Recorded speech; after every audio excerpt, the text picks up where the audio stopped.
Bonsoir à vous tous et merci d'être avec nous. C'est le programme du soir sur New World Info ce lundi. Nous commençons avec le décryptage de l'actualité. Ce soir, on va parler de la Côte d'Ivoire. Nous évoquons la première apparition publique de l'ancien président Laurent Gbagbo depuis son retour le 17 juin dernier. Ce sera avec Mamadou Diouf, notre éditorialiste. Bonsoir, Mamadou Diouf. Bonsoir, Samuel. 3 jours après son retour au pays, l'ancien président ivoirien Laurent Gbagbo a effectué une première sortie publique de surprise. C'était dimanche 20 mai, il est venu assister à une messe donnée à la cathédrale Saint-Paul d'Abidjan. Il n'a pas pris la parole publiquement, mais à la fin de la cérémonie, le cardinal a annoncé que le fondateur du Front populaire ivoirien quittait l'église évangélique dont il était membre depuis toujours. Depuis son retour, Mamadou Diouf, Laurent Gbagbo n'a pas encore beaucoup parlé. Pourquoi d'abord ce choix du silence, on peut le dire comme ça? Je me dis qu'il a suivi ce qui se passait en Côte d'Ivoire à distance. Il est aujourd'hui sur le sol ivoirien. Il a intérêt à maîtriser d'abord ce qui se passe avant de commencer à prendre la parole. Et je crois que c'est une attitude sage. Il l'a montré quand il est arrivé. Il a plutôt parlé de ceux qui ont lutté pour sa liberté et autres. Il n'a pas lancé d'attaque ni de quoi que ce soit. Il est bon qu'il rencontre son staff sur le plan politique, qu'il discute avec les gens pour savoir c'est quoi la situation, qui sont les alliés, qui sont les adversaires, parce que je ne crois pas qu'il maîtrise l'ensemble de ces éléments à cause de la distance. Comme ça, quand il va parler, il saura qui est avec nous, qui n'est pas avec nous, par rapport à qui il faut faire attention parce qu'on a des doutes. Ça lui permet de savoir exactement où il met les pieds. Mais c'est un homme que tout le monde a envie d'écouter. Mais bien sûr, tout le monde l'attend, puisque c'est quelqu'un qui aime les énigmes et il est venu avec les énigmes. Il est allé au quartier général de son parti, mais tout le monde se dit, mais qu'est-ce que cela veut dire? Il y a un autre siège qui est là, qu'il a laissé, il est retourné au siège de 2010, alors que le siège de 2010, c'est le siège à partir d'où les conflits sont partis pour la Côte d'Ivoire. Est-ce que ça veut dire qu'il dit que c'est comme en 2010? C'est-à-dire qu'on continue la contestation de la présidence de Ouattara parce qu'il ne l'a jamais reconnu. Est-ce que c'est pour dire que c'est le Gbagbo de 2010 qui est revenu? Il n'a pas décrypté le message, mais tout le monde s'est posé la question, pourquoi à l'aéroport, puisqu'il y avait même tout un chemin, tout un ensemble de chemins par lesquels il devait passer, il ne l'a pas fait, il est allé directement là-bas s'adresser à ses militants, les encourager pour dire qu'il est là, il est à la disposition de la Côte d'Ivoire. Mais bon, ça c'est des discours qui sont tellement d'ordre général qu'on ne peut pas tirer directement qu'est-ce que M. Gbagbo compte faire après son retour. Et puis pour cette première sortie publique de l'homme, on le voit dans une église. Oui, ça interroge. Ça interroge parce que ceux qui ont suivi ce conflit, certaines églises évangéliques qui étaient avec Gbagbo, qui étaient avec Simone, étaient en plein dans le conflit en Côte d'Ivoire. À la limite, on a fait dire à Jésus beaucoup de choses que Jésus n'a pas dit. Bon, heureusement que les gens ont compris que ce n'est pas lui qui l'a dit. De sorte qu'à un certain moment, pendant qu'il était à la haie, les gens posaient ce problème en disant que finalement lui-même il s'est retourné contre sa femme à cause de ses exagérations. À un certain moment, on a dit même que l'avocat allait amener la lettre pour le divorce auprès de Simone. Elle a refusé de prendre la lettre. Il y a eu plein de choses pour dire que par rapport à cette église, il y a eu quand même un clash à un certain moment. Et aujourd'hui, c'est comme s'il officialise ce clash en allant non pas à l'église évangélique, mais à la cathédrale Saint-Paul, venir s'asseoir, faire la messe avec l'archevêque. Mais ça dit clairement que lui, aujourd'hui, il se présente plutôt comme un catholique. Et d'ailleurs, c'est ce que l'archevêque a dit. Il a dit que c'est un catholique militant et il lui a offert un chapelet. Ça veut dire qu'effectivement, de ce point de vue, il y a un revirement qui a été fait par le président Gbagbo. Et ce revirement risque d'avoir des conséquences également sur le plan politique. Parce que ses premiers soutiens, c'était bien ces gens-là également de l'église évangélique. Justement, le choix d'aller à l'église catholique par rapport à ses relations avec Simone Gbagbo, ça veut dire beaucoup de choses.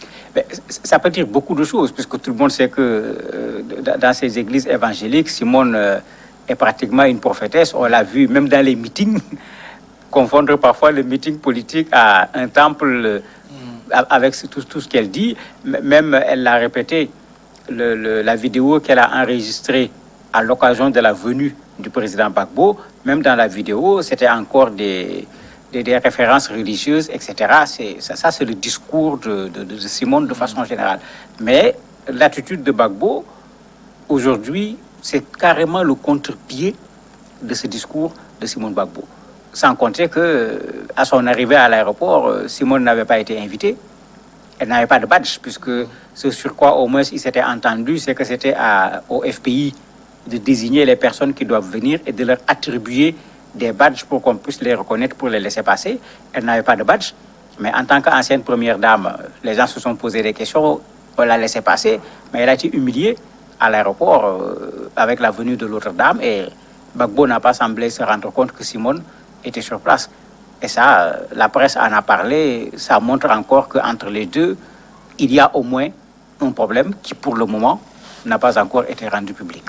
Il y a, on se rappelle du retour de le président sud-africain également, sa sortie de prison, avec les problèmes qu'il a eu avec Winnie. Il y a une petite similitude dans le cas Gbagbo ici.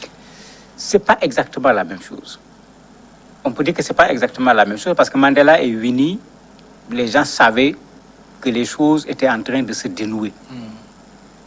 Progressivement, les gens le savaient, puisque même pendant qu'il était en prison, les gens savaient qu'il y avait des difficultés. Il n'y a pas eu vraiment de surprise pour ceux qui suivaient ce qui se passait. Mais maintenant, pour ceux qui ont attendu la sortie de Mandela, pour se demander où est Winnie, il y avait une sorte de surprise. Ici, sur ce plan-là, on a un élément qui est différent parce que la question du divorce dont je parlais a été démentie à l'époque. Donc, en principe, le divorce a été démenti. Quand Gbagbo a été acquitté, tout le monde a vu la fête. Les gens sont allés chez Simone ce jour-là. C'était vraiment la réjouissance. On l'a vu tournoyer, chanter, etc. Quand Gbagbo venait, elle a fait sa vidéo pour montrer qu'on attend, même le Messie, là, le mot est très clair d'un point de vue religieux, etc. Mais à la grande surprise, la surprise a commencé quand les gens ont commencé à dire, mais attendez, elle n'est pas invitée à l'aéroport pour venir accueillir le président. C'est là où les discussions ont recommencé. Elle a persisté, elle est venue. Malgré tout, les gens attendaient de voir ce qui se passe. Et pour ceux qui ont suivi les reportages en direct, elle a été carrément humiliée, non pas seulement parce que le président est venu avec Nadine seulement, mais parce qu'elle a été repoussée même quand elle a voulu s'approcher du président Gbagbo.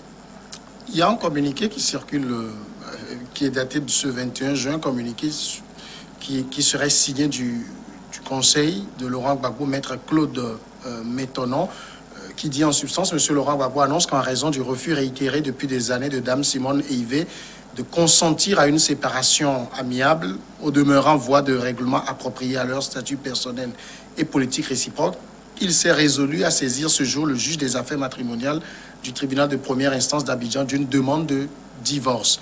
Est-ce que là, on peut se dire qu'on est un peu dans le vrai ici? Mais en fait, déjà le fait que Gbagbo vienne avec Nadi était déjà une indication. On aurait compris, il a 2 femmes, pour ne vexer personne, il vient avec l'autre femme dans l'avion, mais il sort tout seul. Tout le monde sait que l'autre femme est venue avec, mais la façon dont il est venu avec, la façon dont c'est elle-même qui l'a attrapé pour l'aider à marcher et tout, il y avait quelque chose de très clair. Le fait qu'on ait refusé de donner à Simone ne serait-ce qu'un badge pour pouvoir être présent sur les premiers rangs pour accueillir M. Gbagbo, donnait déjà une indication. Et j'ai dit tout à l'heure que cette demande de divorce, ce n'est pas la première fois. Oui. Mais elle avait refusé. Mais le président avait trouvé que, c'était peut-être pas le moment, il n'était pas sur place, il était encore en prison, parce que c'était pas après l'acquittement, c'était avant l'acquittement. Mais ça avait été démenti, alors que ça s'était présenté de la même façon. C'est une lettre qui avait été publiée, disant que c'est la lettre qui a été présentée par l'avocat de Gbagbo à Dame Simone pour lui dire que, il faut accepter que c'est fini, il faut qu'on aille au tribunal pour rompre ce lien du mariage. Si cette lettre-là est réelle, ça veut dire que maintenant, c'est complètement fini. Et ça, en voyant la dame qui l'a accompagnée, beaucoup de gens s'étaient dit, c'est fini. Même dans la presse ivoirienne, c'est ce qu'on disait. Certains même qui étaient du camp disaient, mais non, on a mis la honte à Simone, elle est rejetée. Certains même ont parlé d'ingratitude, etc. Donc, dans la presse ivoirienne, avant même que ce document ne sorte, tout le monde avait vu qu'il y avait aujourd'hui un sérieux problème entre les deux. Donc, le retour de Laurent Gbagbo, ça va être un feuilleton politico-matrimonial? Malheureusement, oui. Malheureusement, oui, et ça peut aller très loin. Dame Simone a fêté ses 72 ans ce week-end. Et elle l'a fêté en tant que responsable du Fonds populaire ivoirien. Ce qui veut dire que même si on règle le problème matrimonial, il y a un problème politique qui est là qu'il faut régler. Et curieusement, l'anniversaire a duré 2 jours. Pendant les 2 jours, il y a même des communications qui ont été faites. Une des communications a porté sur l'action politique de Dame Simone pour montrer tout le rôle qu'elle a joué au niveau du FPI, etc. La deuxième communication a porté sur le projet de société du FPI et le rôle de la femme dans la vision du FPI. Ce qui veut dire que ce n'est pas d'un point de vue matrimonial seulement que Gbagbo risque d'avoir des problèmes avec Simone, mais si on croit ce qui s'est passé lors de son anniversaire, d'un point de vue politique, Simone ne semble pas être prête à céder le pas. Mais s'il s'y ajoute un problème matrimonial, vous voyez ce que ça va faire. Pendant l'anniversaire, elle a tenu des propos qui doivent faire réfléchir. Dans une des phrases, elle a dit « Vous m'avez légitimé, vous m'avez encouragé, vous m'avez guéri de toutes mes blessures. » Elle a dit également « Vous m'avez célébré comme si j'étais une reine. » Mais elle s'adresse à quelqu'un, pour ne pas dire elle s'adresse à quelqu'une également, puisque ici, elle était carrément avec des fans du FPI, le groupe qui a organisé même s'appelle les enfants les enfants de Simone capables.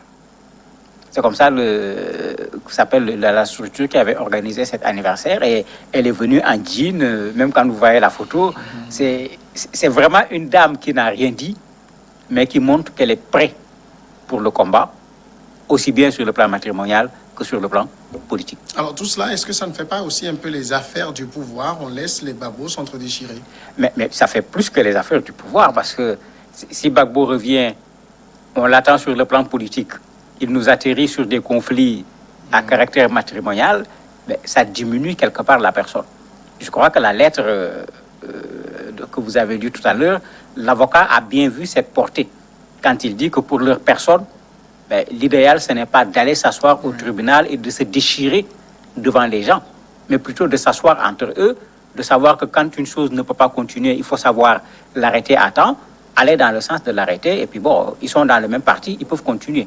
Mais s'ils vont se déchirer au tribunal, il va être difficile de se déchirer au tribunal et de continuer dans le même parti, alors que pour le moment, Simone, il ne faut pas qu'on l'oublie, elle n'est pas femme de Gbagbo sur le plan politique, non.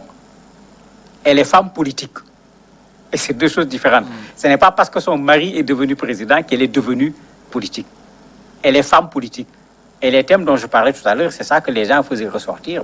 Son rôle au niveau du FPI et tout, je ne crois pas qu'elle va prendre tout ça et puis laisser tomber pour dire, bon, il y a une autre dame qui est venue, je lui cède la place tout simplement et je pars m'asseoir calmement chez moi. Et puis il y a aussi l'autre combat pour le FPI, c'est que Afin N'Guessan tient les rênes du FPI officiel. Oui, mais Afin N'Guessan ne représente plus rien malheureusement. Malheureusement, il a persisté à aller aux dernières élections législatives, malgré que la partie Gbagbo, qui pour la première fois acceptait d'aller aux élections, les gens avaient été de s'approcher. Il y avait eu également une tentative de rapprochement avec le président Gbagbo, mais il avait eu des exigences très fortes. Parce qu'il disait que si Gbagbo revient, si Gbagbo est président, lui, il est vice-président. Et non seulement il est vice-président, mais si Gbagbo est en incapacité, c'est lui qui devient président. C'est qu'il y avait des exigences très fortes. Malheureusement, c'est comme si quand les gens se sont rendus compte que Gbagbo va sortir, Gbagbo va revenir, certains de ses soutiens sont retournés au FPI originel. Et ça s'est vu à l'élection législative. Son parti a eu un seul député et c'est lui-même. Ce qui veut dire qu'en termes de représentativité, mais il s'est retrouvé à un niveau très bas par rapport à ce que ce FPI représentait quand le FPI Gbagbo ouvrier boycottait les élections. Mais ça fait qu'aujourd'hui, à la limite, c'est à lui d'aller et de négocier une place dans les FPI. Le FPI ne risque plus d'aller voir Afin N'Guessan pour négocier avec lui, pour lui dire viens pour la réconciliation, parce qu'il ne représente plus un danger pour les FPI, comme du temps où il partait aux élections et que l'autre parti ne se faisait pas représenter. Mamadou Diouf, merci d'avoir répondu à nos questions. C'est moi qui vous remercie.